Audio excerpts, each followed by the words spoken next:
गणपति बाप्पा मोरया। अगले प्रस्तुत तो जल्दी आ। यही बोल करके हमने गणेश जी को विदा किया था और वह दिन आ ही गया है दोस्तों जब हम अपने गणेश जी का स्वागत करेंगे। तो दोस्तों आज इस वीडियो से हम जानेंगे किस प्रकार से हमें गणेश जी को घर में लाना चाहिए, उनकी पूजा के नियम क्या होते हैं, उनकी स्थापना के नियम क्या होते हैं। दोस्तों गणित गणेश उत्सव जो होता है वो पूरे 11 दिन तक चलता है। भाद्रपद मास के शुक्ल पक्ष की चतुर्थी तिथि को गणेश जी की स्थापना की जाती है और अनंत चतुर्दशी के दिन गणेश जी का विसर्जन किया जाता है। तो देखिए जब आप मूर्ति ले तो उसमें कुछ खास बातें आपको ध्यान में रखनी होंगी। आपको एक फ्रेंडली मूर्ति ही लेकर आने हैं। हो सके तो आप अपने हाथों से स्वयं गणेश जी का निर्माण करिए। मिट्टी से पार्थिव गणेश बना करके आप उनका निर्माण करिए। देखिए हमारे जो शास्त्रों में है वो पाठ यानी कि मिट्टी से बनी हुई मूर्तियों का पूजन करने का विधान बताया गया है। और यहाँ पर देखिए पीओपी या किसी अन्य पदार्थ की बनी हुई मूर्तियों को हमें घर में नहीं लाना है। तो एक फ्रेंडली के नीचे हम लेकर फ्रेंडली से बने हुए भगवान जी को हम लेकर इस प्रकार से आएंगे, ढक करके पूरे अच्छे से प्रकार से लेकर आएंगे और घर में पूरे गाजे बाजे के साथ पूरे परिवार सहित सब लोगों का हाथ लगा के और भगवान जी को आगे लेकर आएंगे। हम लोग आगे थोड़ा सा जल छिड़काव करेंगे, एक लोग कुछ पुष्प डालेंगे और हम लोग अंदर गाजे बाजे के साथ भगवान जी को अंदर लेकर आएंगे।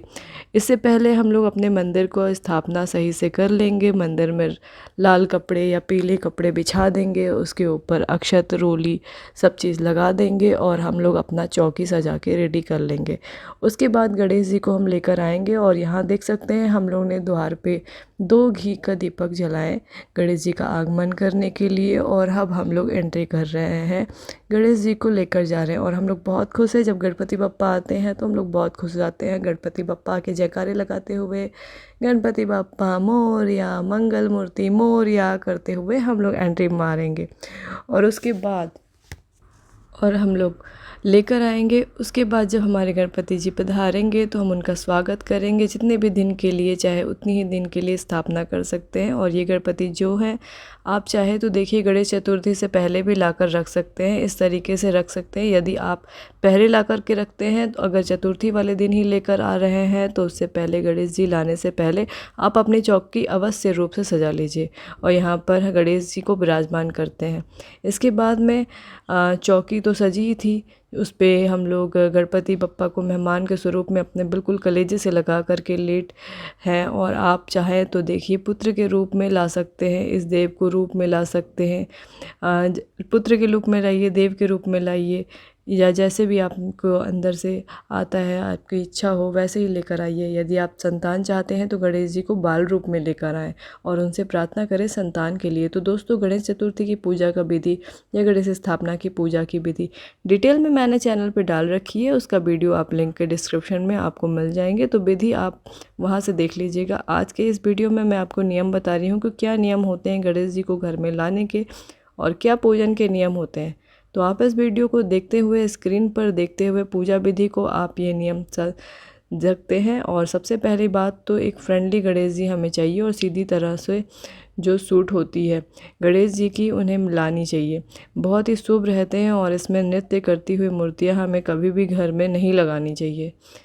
सदैव बैठी हुई मुद्रा में, आशीर्वाद देती हुई मुद्रा में ही हमें गणेश जी को घर में लाना है और मूषक अवश्य रूप से होने चाहिए। जो भी आप मूर्ति लेकर आएँ उसमें मूषक अवश्य होनी चाहिए क्योंकि गणेश जी का वह स्वबार माने जाते हैं। इस प्रकार से देखिए जिस गणपति के गले में सर्प पड़ा हो, सर्प गले में हो या फिर कमर में बंद हो, तो जो ऐसे गणेश जी होते हैं ना वो धन संपदा देने में कभी भी कमी नहीं करते हैं। तो अगर आपको ऐसी मूर्ति मिल जाए तो आप वो भी ला सकते हैं, नहीं तो जो मिल जाए वो आप ले लीजिए। और जहाँ पर आप स्थापना करेंगे उसी जगह को आप अच्छे से देख लीजिए, वहाँ उसी की वो जो दीवार है वो बाथरूम से ना लगी हो, बेडरूम से ना लगी हो, यानी कि बेडरूम में कभी भी स्थापना नहीं करनी चाहिए। हमें बाथरूम के पास भी कभी भी गणपति की स्थापना नहीं करनी चाहिए। जब हम गणपति के लेट हैं तो देखिए इस प्रकार से धूप दीप अक्षत रोली मौली चंदन आदि से पूजन करते हैं। भूख इन वैद चढ़ाते हैं, फूल और नैवेद्य चढ़ाते हैं गणपति को। मोदक कब होगा टेढ़ी प्रिय है, मोदक उनको बहुत ही प्रिय है, तो मोदक हमने घर पर ही बनाया है। तो मोदक भी हमने भोग में लगाया है। हम लोग ने 5 मोदक लगाया है और गणपति बप्पा को, सारे भगवान जी को भी हमने कुछ मोदक लगाए हुए हैं। सो गणपति जी आ गए हैं हमारे घर, तो अब हम लोग उनको 10 दिन तक तरह तरह के भोग पदार्थ बनाते हुए उनको अब अर्पित करेंगे। चतुर्थी की कथा भी आप सुन सकते हैं। इस दौरान घर में कभी नहीं करना है, बहुत ही खुशी से रहना है, कभी भी कलेश नहीं करना है और घर में तामसिक भोजन भी हमें बिल्कुल नहीं बनाना है और ब्रह्मचर्य का भी पालन करना है। जब तक हम गणेश जी को अपने घर में विराजमान रखते हैं और कम से कम 2 समय तो हमें भोग आरती अवश्य रूप में करनी है। 2 समय गणेश जी की पूजा करनी है, बाकी तो आपकी श्रद्धा है। आप चाहे तो देखिए 4 बारी 5 बारी कितनी बारी भी भोग आरती कर सकते हैं और 2 बार अवश्य रूप में भोग लगें। बाकी जब आप शुद्ध सात्विक भोजन बनाते हैं, जब भी आप भोजन बनाते हैं तो उसे सर्वप्रथम गणेश जी को अर्पित कीजिए, उसके बाद परिवारजनों में आप भोजन दीजिए। गणेश जी की चौकी की स्थापना हम उत्तर दिशा, पूर्व दिशा या फिर उत्तर पूर्व दिशा में ही करनी चाहिए। इसके अलावा और किसी दिशा में हमें उनकी स्थापना नहीं करनी चाहिए। तो इस तरीके से हमें गणेश जी को अपने घर में लाना चाहिए, इस तरीके से उनकी स्थापना करनी चाहिए, इन सभी नियमों का पालन करना चाहिए, पूजा आरती करना चाहिए, लास्ट में हमें समाप्त करना चाहिए। उसके बाद गणपति बप्पा हमारी सभी मनोकामनाएं पूर्ण करते रहें। दोस्तों, वीडियो अच्छा लगे हो तो वीडियो को लाइक करें, चैनल को सब्सक्राइब करें और वीडियो को ज़्यादा से ज़्यादा शेयर में करें और कमेंट बॉक्स में श्री गणेशाय नमः अवश्य लिखें। दोस्तों, मिलते हैं नेक्स्ट वीडियो में, तब तक के लिए श्री गणेशाय नमः।